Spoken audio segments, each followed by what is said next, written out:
Oba, oba, oba, Zubeldia chegou. Não é essa a musiquinha do Zubeldia, na verdade essa é a música do treinador anterior.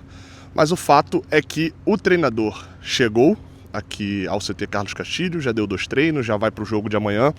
E na sua entrevista de apresentação apresentou para a gente algumas questões que são centrais do seu trabalho, digamos assim. Gabriel Amaral aqui diretamente do CT Carlos Castilho, trazendo conteúdo para você do Raiz Tricolor. Deixa o like aqui embaixo, se inscreve aqui no canal e vamos embora para a gente poder falar bastante de Fluminense, tá? Anotei aqui algumas coisas, algumas respostas vão entrar aí legendadas, obviamente, porque foi uma das dificuldades que a gente teve inicialmente com o Zubeldia, né? O Fluminense, acho que enquanto a maior parte de nós aqui pelo menos era vivo, eu sei que meu público tem aí de todas as camadas, mas tem muita gente jovem também, a gente viu, né, poucas coletivas, posso dizer assim, porque antigamente não era muito comum coletiva também, com treinadores estrangeiros, e uma delas agora com o Zubeldia, uma dificuldade, ele fala espanhol, não fala um português, né, não é um treinador ali que colocou o português ali como uma meta nesse tempo de São Paulo diretamente, ainda fala um espanhol, fala devagar, se preocupa do jornalista entender,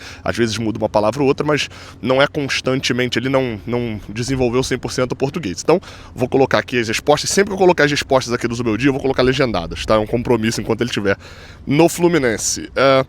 Bem, vamos lá, estamos aqui nesse sábado, são 2h30 da tarde, eu saí de casa às 9 e pouquinho da manhã, para a coletiva de apresentação de um novo treinador. Eu estive aqui na apresentação, a do Abel ainda estava fechada, ainda restrições ali, questões de pandemia, mas de lá pra cá, Diniz, Mano, Renato, estive aqui em todas e tinha que estar aqui na do Zubeldia também, porque tinha coisas a perguntar. Só que a gente foi surpreendido antes com uma coletiva do Mário. O Mário respondeu questões acerca do Renato Gaúcho. A gente até teve uma discussão essa semana no Jornada, se o Mário marcaria uma coletiva sobre o Renato Gaúcho, a saída dele ou não. E eu achei que marcaria sim. Outros acharam que não. No final das contas, ninguém estava certo, porque ele não marcou uma coletiva para isso, mas falou na coletiva de apresentação do Zubeldia sobre o treinador. Alguns destaques ali sobre o Mário, meio que confirmou a questão da saída do Renato Gaúcho com os temas que foram apresentados pelo Renato, fez ali algumas explanações sobre a situação, sobre redes sociais, sobre torcedor e etc.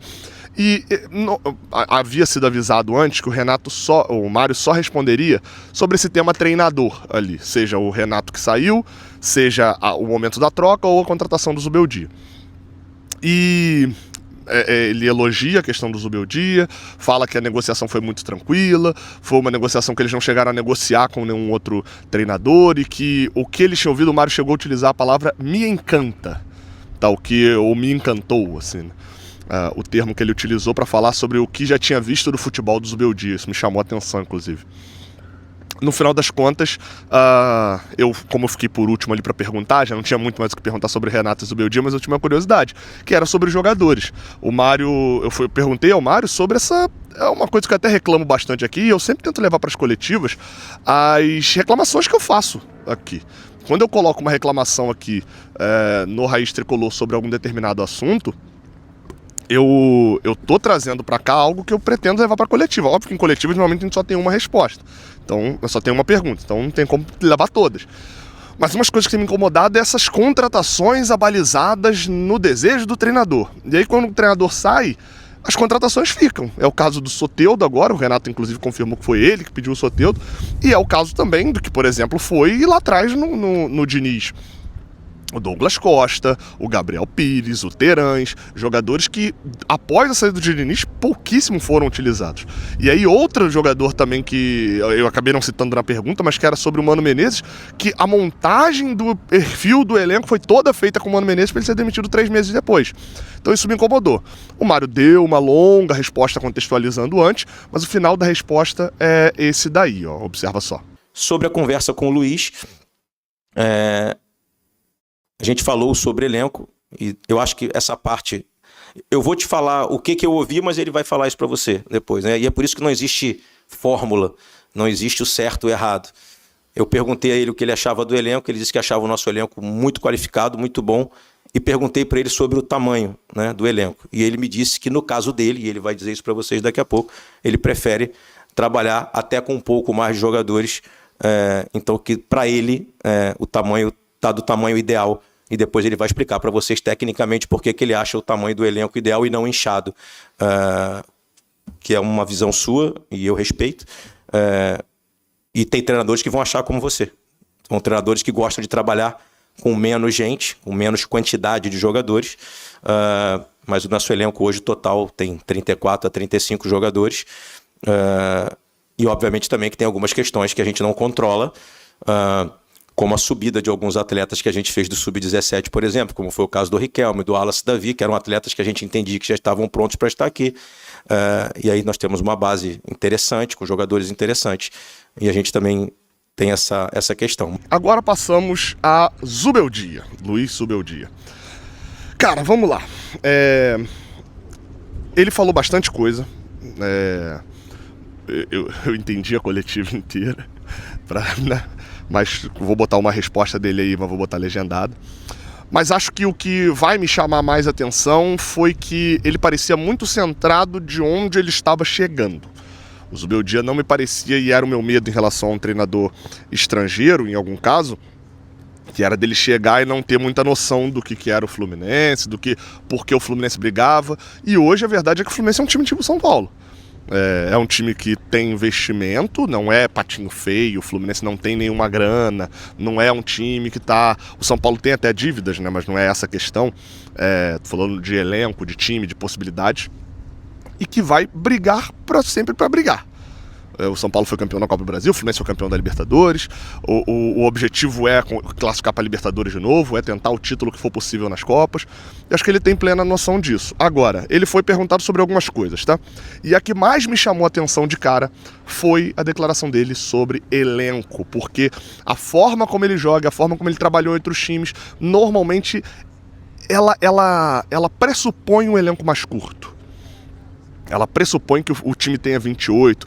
E até uma característica de um treinador que esteve por aqui com a gente há não muito tempo atrás, que foi o Fernando Diniz. Só que ele trouxe uma análise e justificou essa análise dele, eu até diria. Ele justificou essa análise trazendo o ponto de que ele precisa de um elenco grande. O Mário já tinha adiantado na minha pergunta anteriormente, de que ele preferia um elenco maior.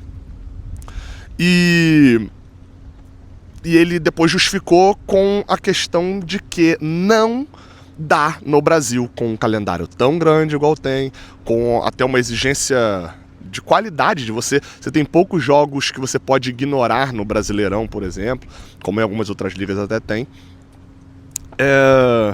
pelo equilíbrio, né, de qualidade, você precisa ter um elenco muito grande. Então ele coloca esse ponto ali, de que no Brasil ele prefere ter problemas de gestão, estou traduzindo, né, do que problemas de gestão ali de jogar, de botar um para jogar, bota outro para jogar. Ele prefere ter essa dificuldade de ter que lidar com um jogador que não vai jogar durante um certo tempo, etc., do que não ter jogadores para jogar.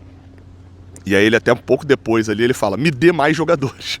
Ele até fala isso, pode me dar mais jogadores, porque obviamente não tem possibilidade de contratação agora para essa reta final de ano, mas o contrato dele é até o final do ano que vem, então podemos esperar uma janela movimentada também, talvez, no final do ano. Sobre a escalação, eu vou botar aí uma análise dele sobre os meio-campistas, tá? É que eu achei interessante. Eu achei interessante a forma como ele fala, quando ele vai falar sobre 3 volantes, 3 meias, etc. Dá uma olhada aí só, porque ele fala de 3 perfis que ele tem, de certa maneira, no próprio elenco de meio-campistas, né? De o que seria, na teoria, o camisa 10, que ele cita que é o camisa 10, que é um tipo Ganso. Você tem o cara que carrega a bola, que dá objetividade, que eu diria que é tipo o Lúcio. E você tem outro perfil também, mas eu vou rodar aí e vou deixar ele falar que é melhor. Ese concepto de quién puede jugar atrás del 9 es un buen punto de partida, dependiendo los jugadores que estén actualmente en el plantel. En aquel momento tenía Luciano, era un atacante, podía bajar y combinar con el centroatacante. Había juegos donde necesitábamos un volante más y había juegos donde necesitábamos un atacante más, ¿no? En este caso sé que han jugado con 3 volantes para poder darle más soltura a los wings o a los extremos. y el centroatacante.